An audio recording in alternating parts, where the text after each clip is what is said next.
difference between having prejudice against a people and having, you know, mild Islamophobia at the time or during previous centuries. There's a difference between all of that and saying that the West wants to destroy Muslim people and Islam. And so that nuance was important because what it meant was that it enabled me to gel very nicely, actually, my Western and Muslim identities. I've never really felt conflicted about my being a part of the West and my being Muslim. And 9/11 was one of those moments that, for those of us who experienced them as young adults or as adults, where you know the years since that have been very difficult. You know, I don't really think of 9/11 as being cause and effect of a conspiracy against the Muslim world, but I also do think that it did enable, I mean, like we all know, an awful lot of prejudice and hostility against Muslim people, against our faith, against supposedly who we are. You know, it's been particularly from the United States and Fox News and a bunch of right-wing Zionist lobby groups who have kind of used it very nicely for their political objectives.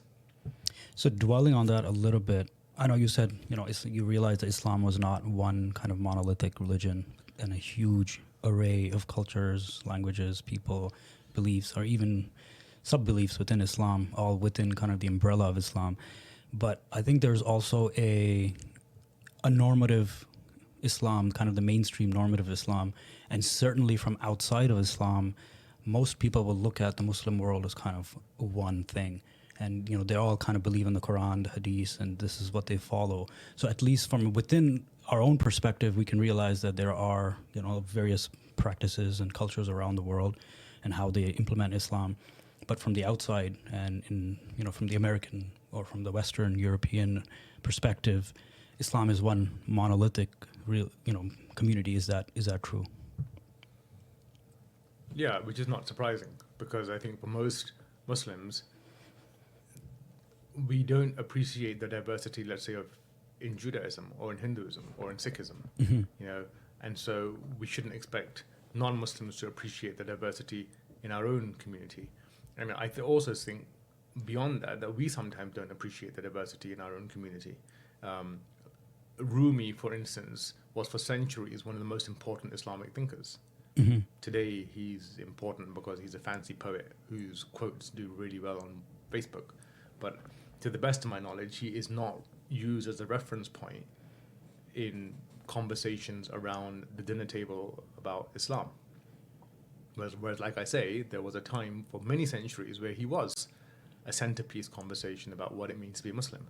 And so, yes, we have an awful lot of diversity in our community and in the past, and we don't realize it. And to expect people who are barely literate about Islam to appreciate the subtleties and nuances is, you know, it's just asking too much because, like I say, how many Muslims know an awful lot about the diversity in Judaism?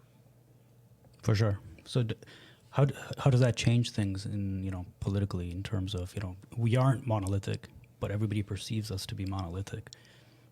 What do we do about that?